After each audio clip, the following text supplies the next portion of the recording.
నమస్తే ఉమాదేవరకొండ గారు. నమస్తే అమ్మా. కుంభరాశి వారికి గనక మనం చూస్తే ఏ విధంగా ఉండబోతుంది అంటారు? ఎస్పెషల్లీ కుంభరాశిలో పుట్టిన మగవారికి గనక మనం చూసుకుంటే ఏ ఏ విషయాలలో కలిసొచ్చే అంశాలు ఉన్నాయి? చాలా సందర్భాల్లో ఈ నెలలో, ఈ సంవత్సరంలో ఈ విధంగా చేస్తే మంచిది అని చెప్తూ ఉంటుంటారు. అది వివాహ విషయంలోనైనా, సంతాన విషయంలోనైనా, కొంతమందికి ఫెర్టిలిటీ సమస్యలు, ఇబ్బందులు చూస్తూ ఉంటుంటారు. కొంతమంది బిజినెస్ లాస్ చూస్తూ ఉంటుంటారు. సో ఓవరాల్‌గా మగవారికి ఏ విధంగా ఉండబోతుంది? ఏ ఏ విషయాలలో జాగ్రత్తలు వహించాలి? ధనిష్ట, శతభిషం, పూర్వ, భాద్ర ఈ 3 నక్షత్రాలు కుంభరాశిలోకి పరిగణించబడతాయి. ఈ కుంభరాశి వాళ్ళకి ఒక స్పెషాలిటీ ఉంటుందండి. ఎందుకనంటే ద ఒరిజినల్ 11th హౌస్ కాబట్టి జీవితంలో ఒక రకమైన హైప్ చూసేది ఏంటి అనంటే కుంభరాశి వాళ్ళు. అద్భుతమైన డబ్బును చూసేది కుంభరాశి వాళ్ళు. పేరు ప్రఖ్యాతి కలిగినటువంటి పలుకుబడున్న పరిచయాలు ఉన్నటువంటి వాళ్ళు కుంభరాశి వాళ్ళు. సో, కుంభరాశి వాళ్ళంటేనే బిగ్ షాట్స్. అదేవిధంగా వాళ్ళకి బిగ్ షాట్స్ తెలిసినటువంటి పరిచయాలు కూడా చాలా ఎక్కువ ఉంటాయని చెప్పొచ్చు. ఫ్యామిలీ ఎమోషన్స్‌కి ఎక్కువగా విలువిస్తారు. అదేవిధంగా సమాజానికి, సొసైటీకి ఏదో చేయాలని ఎప్పుడూ తాపత్రయపడుతూ ఉంటారు.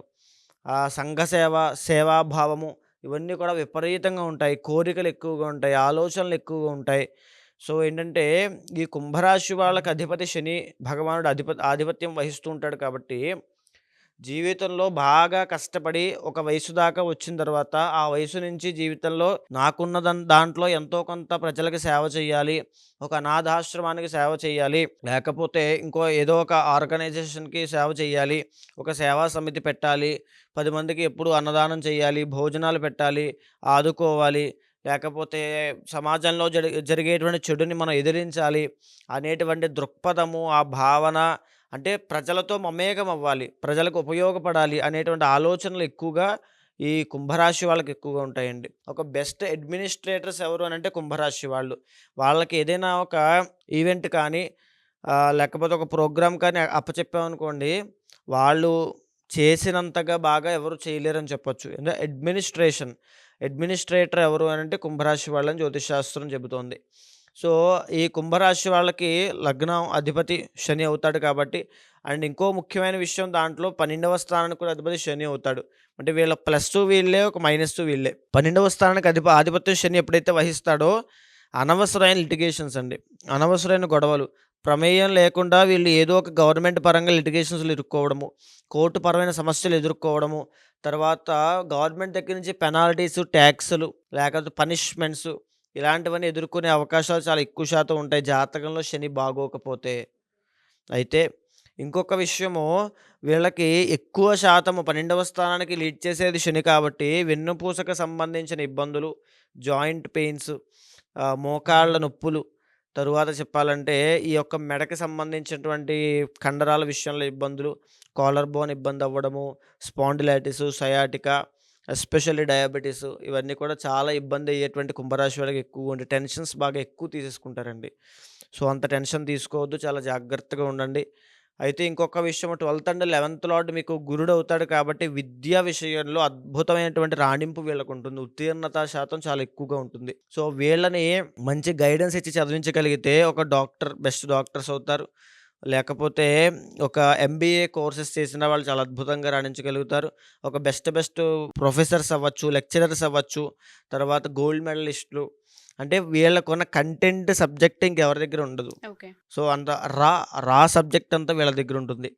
అదేవిధంగా 3rd అండ్ 10th లార్డ్ కుజుడు అవుతాడు కాబట్టి గవర్నమెంట్ జాబ్స్ ఎక్కువగా వచ్చే అవకాశాలు చాలా ఎక్కువుంటాయండి. రైల్వే, గవర్నమెంట్ ఎలక్ట్రికల్ డిపార్ట్మెంట్స్, తర్వాత చెప్పాలంటే ఈ గవర్నమెంట్‌లో దాంట్లోనే ఆర్మీ, ఈ సోల్జర్స్, పోలీస్ డిపార్ట్మెంట్స్ ఇవన్నీ కూడా కుంభరాశి వాళ్ళు ఎక్సలెంట్‌గా రాణించగలుగుతారు. Because of Shani hard working అండి. 10th లార్డ్ కుజుడు కాబట్టి హార్డ్ వర్కింగ్. ఎంత కష్టమైన పనులైనా కుంభరాశి వాళ్ళు చేయగలుగుతారు. అది వీళ్ళ కెపాసిటీ, కేపబిలిటీ. ఇంకా చెప్పాలంటే ఒక జాబ్ చేసుకోవాలి అనుకున్న వాళ్ళకి ఇలాంటివి చాలా బావుంటాయి. లేదు మేము ఏదైనా ఒక బిజినెస్ చేసుకోవాలి అనుకున్న వాళ్ళకైతే వంటగదిలో ఉపయోగించేటువంటి సామాన్లు ఉంటాయి కదండీ! దానికి సంబంధించిన తయారీ కేంద్రాలు అవ్వచ్చు, మెడికల్ షాప్స్ అవ్వచ్చు, బంగారు వ్యాపారం అవ్వచ్చు, తరువాత టెక్స్‌టైల్ బిజినెస్‌లు అవ్వచ్చు. ఇవన్నీ కూడా చాలా అద్భుతంగా వీళ్ళకుంటాయి. స్టీల్, తరువాత ఐరన్ వ్యాపారములు ఇవన్నీ కూడా చాలా అద్భుతంగా ఉంటాయి. దీంతో పాటుగా 4th అండ్ 9th లార్డ్ వీళ్ళకి శుక్రుడు ఆధిపత్యం వహిస్తున్నాడు. శుక్రుడు ఏంటనంటే యోగకారకుడండి వీళ్ళకి. సో, దీనివల్ల ఆడవాళ్ళ వల్ల వీళ్ళకి విపరీతమైనటువంటి ధనయోగం పట్టడము, ఒక రాజయోగం పట్టడము, పెళ్ళైన తర్వాత ఎస్పెషల్లీ వీళ్ళకి ఆ యొక్క అధికారము, ఆ దర్పము, ఆ రాజసము, ఆ డబ్బు అవన్నీ కూడా పెళ్లి ద్వారా వీళ్ళకి సంక్రమించే అవకాశాలు చాలా ఎక్కువ శాతం ఉంటాయి. వీళ్ళ జీవితంలో లేడీస్ అనేవాళ్ళు కీ రోల్ ప్లే చేస్తారండి. సో, వీళ్ళ జాతకంలో శుక్రుడు బాగున్నాడంటే ఆడవాళ్ళ వల్ల ఎయిదర్ అమ్మ అవ్వచ్చు, అత్తగారు అవ్వచ్చు, భార్య అవ్వచ్చు, స్నేహితురాలు అవ్వచ్చు, ఎవరైనా అవ్వచ్చు.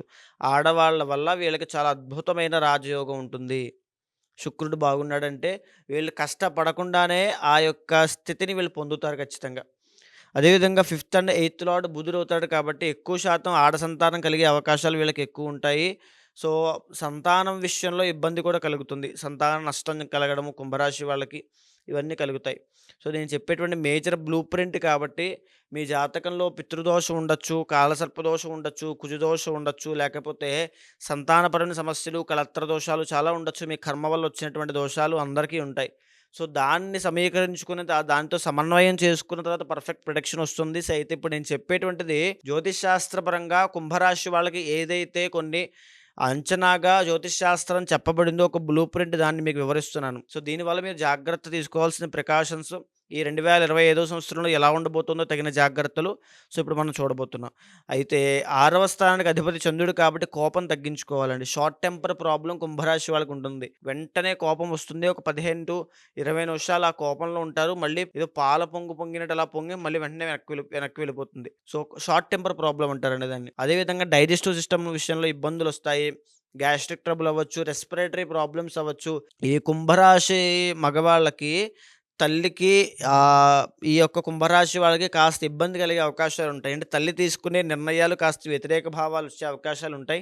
ఎందుకనంటే అది జ్యోతిష్ శాస్త్రం అంతేనండి. కొన్ని వాళ్ళ జీవితంలో అలాగే ఉంటాయి. అదేవిధంగా సెవెంత్ లార్డ్ రవి అవుతాడు కాబట్టి పెళ్ళైన తరువాత, పెళ్లి చేసుకున్న తర్వాత వచ్చేటువంటి స్పౌజ్ అమ్మాయి ఏ గవర్నమెంట్ జాబ్ చేస్తూనో ఆల్రెడీ వెల్ సెటిల్డ్ ఫ్యామిలీ నుంచి వచ్చే అవకాశాలు చాలా ఎక్కువ శాతం ఉంటాయి. అదేవిధంగా నైన్త్ లార్డ్ శుక్రుడు అవుతాడు కాబట్టి అద్భుతమైన ధనయోగాన్ని వీళ్ళు పొందుతారండి జీవితంలో. కుంభరాశి వాళ్ళకి జనరల్‌గా మనం పేరు పెట్టాల్సిన పని లేదండి. ప్రతి దాంట్లోనూ ఎక్సలెంట్‌గా వాళ్ళ జీవిత గ్రాఫ్ వెళ్ళిపోతూ ఉంటుంది అలాగా. సో, ఏంటంటే ఇంటర్నల్ జాతకంలో శని, శుక్రుడు, కుజుడు వీళ్ళ ముగ్గురు చాలా బాగుండాలి. వీళ్ళ ముగ్గురు ఇంటర్నల్ జాతకంలో బాగున్నారంటే వాళ్ళ స్ట్రెంగ్త్ బాగుందనంటే వీళ్ళ జీవితంలో రాజయోగమే. ఇంకా వెనక్కి తిరిగి చూసుకోవాల్సిన అవసరం లేదండి. కుంభరాశి వాళ్ళకి మనం పేరు పెట్టాల్సిన అవసరం ఒరిజినల్ 11th హౌస్. ఏదైనా కావాలి. ఇప్పుడు నేను ఒక రూ. 1,00,000 నాకు కావాలి అనుకుంటారు. ఆ రూ. 1,00,000 తగినట్టుగా పనిచేస్తారు. సో, ఆ రూ. 1,00,000 వచ్చేస్తాయి. అంటే వీళ్ళ కోరిక తగ్గినట్టుగా వీళ్ళ కష్టం ఉంటుంది. వీళ్ళని రెచ్చగొడితే వీళ్ళు ఇంకా బాయిల్ అవుతారు. సో, బాయిల్ అయ్యే కొద్దీ వీళ్ళు ఇంకా రైజ్ అవుతూ ఉంటారు. పెరిగిపోతూ ఉంటారు. సో, వీళ్ళని రెచ్చగొట్టకూడదు. వీళ్ళకి శత్రువులు ఉండకూడదు. సో, అది బయట వాళ్ళకే ప్రమాదం. వీళ్ళని రెచ్చగొట్టడం వల్ల వాళ్ళకి ప్రమాదం. సో, ఏంటంటే ఈ కుంభరాశి వాళ్ళకి జనరల్‌గానే జాతకంలో కనుక శని, శుక్ర, కుజులు బావుంటే గనుక చాలా అద్భుతంగా ఉంటుంది. ఈ 2025 సంవత్సరంలో ఏలినాటి శని ఇప్పుడు ప్రెజెంట్ వీళ్ళకి నడుస్తోందండి. ఈ ఏలినాటి శని దోషం వల్ల ఇప్పుడు ప్రెజెంట్ నడిచేది జన్మశని. జన్మస్య దేహ కష్టము అంటారు. అంటే ఆరోగ్య ఇబ్బందులు అని అర్థం. సో, ఏంటంటే ఇందాక నేను ఆల్రెడీ ఒక ప్రికాషన్ చెప్పాను. వీళ్ళకేంటంటే గ్యాస్ట్రిక్ ట్రబుల్ అవ్వచ్చు, డైజెస్టివ్ ప్రాబ్లమ్స్ అవ్వచ్చు వచ్చే అవకాశాలుంటాయని. అంటే అది పొట్టకి సంబంధించింది. సో, ఇప్పుడు నడిచే జన్మశని కూడా శని యొక్క ఫోకస్ అంతా కూడా ఊపిరితిత్తుల దగ్గర నుంచి ఈ మోకాళ్ళ దాకా వచ్చేటువంటి ఆరోగ్య సమస్యల మీదే ఫోకస్ ఉంటుంది. కాబట్టి దాంట్లో కూడా ఈ పొట్టకి సంబంధించిన ఇబ్బందులు ఉంటున్నాయి కాబట్టి డైజెస్టివ్ ప్రాబ్లమ్ విషయంలో మీరు చాలా జాగ్రత్త తీసుకోవాలి. టైమ్ టు టైమ్ ఫుడ్ తినడం నేర్చుకోవాలి. తర్వాత ఎక్సర్సైజ్ బాడీకి ఉండాలి. లేకపోతే ఒబేసిటీ అనే ప్రాబ్లమ్ విపరీతంగా ఇబ్బంది పడతారు. ఇంకొక విషయము ఈ మార్చి 30 తరువాత థర్డ్ ఫేజ్ ఆఫ్ ఏలినాటి శని స్టార్ట్ అవుతుంది. ఇది కేవలం కంప్లీట్‌గా మీ యొక్క ఫైనాన్స్ మీద ఇబ్బంది పెడుతుంది. ఆర్థిక సమస్యలు తీసుకొచ్చి పెడుతుంది. మీరు ఎవరికో ఏదో మాట ఇచ్చేస్తారు నేనున్నాను అని చెప్పి. ఆ మాటకు కట్టుబడి ఓ రూ. 1,00,000, 3,00,000, 4,00,000 ఇవ్వాల్సొస్తుంది. మీ దగ్గర డబ్బులుండవు. ఎవరి దగ్గర వాళ్ళు అప్పు చేసి ఇస్తారు. ఆ అప్పుల వాడు మిమ్మల్ని తింటూ ఉంటాడు. ఇలాంటి పరిస్థితులన్నీ కూడా రాబోయే రోజుల్లో కుంభరాశి వాళ్ళకి రాబోతున్నాయి. బాగా గుర్తుపెట్టుకోండి. మీరు అష్టలక్ష్మి హోమం ఖచ్చితంగా చేయించండి. ఓకే. అష్టలక్ష్మి హోమం చేయిస్తే ఈ బాధ నుంచి, ఈ యొక్క ఆర్థిక సమస్య నుంచి బయటపడతారు. ముఖ్యంగా మాట జాగ్రత్త. మాట విషయంలో మీరు ఇబ్బంది పడతారు. మాట ఇవ్వద్దు. అదేవిధంగా మాట పడొద్దు. మాట పడడం వల్ల, అవమానపడడం వల్ల మీరు ఏదో ఆవేశంలో నిర్ణయం తీసుకుంటారు. సో, కాస్త మీకు ఆల్రెడీ కొంచెం కోపం ఎక్కువ కాబట్టి కాస్త తమాయించుకోండి. ఇదంతా కూడా శని ప్రభావం కాబట్టి అష్టలక్ష్మి హవనము, సుదర్శన హోమం చేస్తే మీ జాతకంలో ఈ ప్రాబ్లమ్స్ అన్నీ పోతాయి. అండ్ ఇంకొకటి జాతకంలో వీళ్ళకి మే 18 తర్వాత లగ్నంలోకి రాహువు రాబోతున్నాడండి. అంటే కుంభంలోకి రాహువు రాబోతున్నాడు. వచ్చిన తరువాత సేమ్ అండి ఇందాక నేను చెప్పినట్టుగా ఆర్థిక సమస్యలతో పాటుగా ఏదో ఒక పని మీద విపరీతంగా తిరిగి అలసిపోయి ఏ పని అవ్వక నిరాశ నిస్పృహలకు లోనయ్యేటువంటి అవకాశాలు కనిపిస్తున్నాయి కాబట్టి ఆ విషయంలో కూడా మీరేమీ కంగారు పడాల్సిన పని లేదు. సుదర్శన హోమము, అష్టలక్ష్మి హవనము చేయిస్తే ఆ రాహు దోషం పోతుంది. దీంతో పాటుగా పంచమ స్థానంలోకి గురుడు రాబోతున్నాడు కాబట్టి చాలా మంచి యోగము. ఇబ్బంది లేదు. సంతానం లేని వాళ్ళకి ఈ యొక్క సంవత్సరంలో సంతానం కలిగే అవకాశాలు చాలా ఎక్కువ శాతం ఉన్నాయి. తరువాత మంత్రసిద్ధి కోసం స్పిరిచువల్‌గా ఆధ్యాత్మికతగా వైపు వెళ్ళే వాళ్ళందరికీ కూడా చాలా గొప్ప రోజులు రాబోతున్నాయని చెప్పొచ్చు. అయితే ఇంకా మీరు జాగ్రత్తగా తీసుకోవాల్సిన అంశాలు ఆరోగ్యం జాగ్రత్త, ఆర్థిక విషయాల్లో జాగ్రత్త, మాట జాగ్రత్త. ఇంకా చెప్పాలి అనంటే అన్ని విషయాల్లో జాగ్రత్త. కోపం తగ్గించుకోండి. దాంతో పాటు సుదర్శన హోమము, అష్టలక్ష్మి హవనము చేయిస్తే ఈ దోషాలన్నీ కూడా పరిపూర్ణంగా పోతాయి.